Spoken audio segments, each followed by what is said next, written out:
Hello everyone, I'm Elaine Knight. I'm the Arts Director at Severn Arts. Today I'm going to talk to you a little bit about my role at Severn Arts, the company that I work for, the people we employ, how I got to my current role, and also to give you some top tips if you're just starting out in your career. So a little bit about Severn Arts first of all. We're an arts charity based in Worcester. We work predominantly, but not exclusively, with young people across the county of Worcestershire. We aim to provide high quality arts opportunities wherever we can. We have three main departments. The first is our music department, and we provide music lessons for children in school, right from the age of 5 up to 18. And we also provide opportunities for young musicians to play in ensembles and orchestras before they go on to take a career in music. We also have an arts department, which works across the county. We work with the creative sector to provide opportunities for them. We provide advice, we provide support, we offer grants, and we also work with organisations to bring in other funding that we can't provide on our own. We also have a festivals department as part of the Archers project based in Worcester. And within that department, we put on 4 main festivals a year, and we work with community festivals such as Love the Arbo and the Music Festival, which you may have heard of. We employ about 150 people, right from apprenticeships and internships through to people with lots of experience like myself and obviously the chief exec. Within that, people have different job roles. They can work for just 2 hours a week teaching in schools while they juggle their career as a professional musician. And we employ specialists in their own field, such as the festivals director, who is responsible for programming the festivals. My role within Severn Arts is twofold. Partly I manage the arts programme, so devise masterclasses for the creative sector, offer advice, networking opportunities, bring in additional funding. And I also manage the festivals team. And my role within that is to project manage the festivals programme and to make sure that we meet the original objectives of the funding bid. So how did I get here? Quite a varied career, I think. I started ballet classes when I was 5 and fell in love with dance. And at the age of 11, went to Arts Education School, which is a vocational school.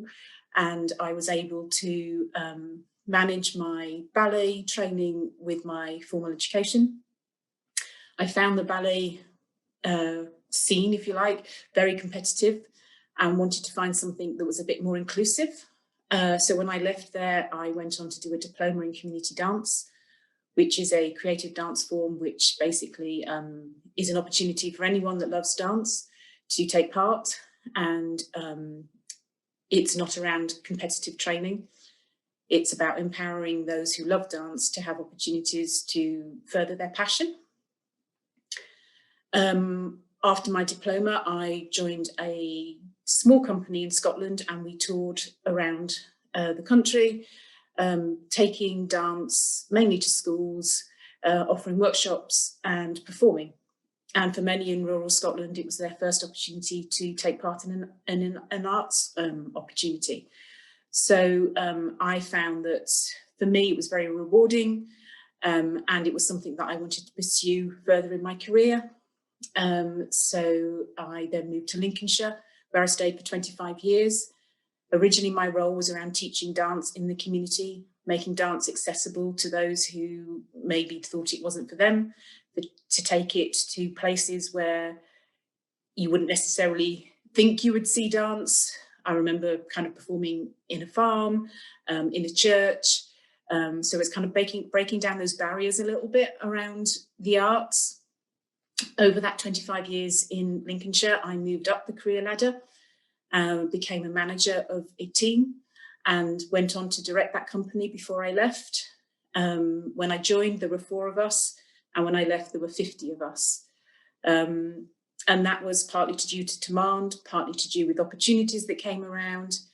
But I was in a really fortunate position to have been nurtured by my line manager and to make my own opportunities to create something bigger than was originally planned. 3 years ago, I moved to Worcestershire for personal reasons, but what was really important for me was to find a company that shared my same values and ethos, which was around high quality arts opportunities and making arts accessible. I was fortunate enough to take up a role at Severn Arts and to be able to bring something new and different to that role. And that's where I am today, really. So in terms of some of you starting out at the start of your careers, maybe just a few things that I've learned along the way that might be useful to you. Make yourself employable. I know that sounds easier said than done, but we're in a really competitive world, especially since the pandemic. As an employer, we get hundreds of applications for jobs. We get hundreds of applications for requests for placements. You need to do something that makes you stand out. So if you get an opportunity to do things like volunteering, to join local networks, then I would really suggest you do that. It just means that it shows to an employer that you're interested in furthering your own career and that you're trying to seek out local opportunities to make you better. I think there's something around transferable skills. And I know sometimes it maybe feels that you haven't done anything, but actually things like, if you practice your musical instrument every day, if you train at the gym every day when gyms are allowed to be opened, that shows to me that you're committed. It shows to me that you can set your own goals. It shows to me that you're determined. So think a little bit outside the box as opposed to, I haven't got any arts or creative industries experience. If you do go for an interview, make sure you do your background reading and you SWOT up on the company that you're going for. Make sure that you don't just answer yes or no in interviews, and make sure that you have some questions for the employer. I think above all, make sure that your personality shines through. Don't try to be something you're not just to fit in, and to make sure that you are true to yourself, because even if you get a job in a company that doesn't really reflect you, you probably won't be happy there. And I think my final piece of advice is go and make your own opportunities. Don't wait for them to come to you. I think you might be waiting for quite a long time, and it's really important that you show your initiative and that you are driven to go and find those opportunities for yourself. No matter how small, no matter how big, it's kind of the ball's in your court to determine your own career. So I wish you the best of luck as you start out. And I'm certainly available for any advice that I might be able to help.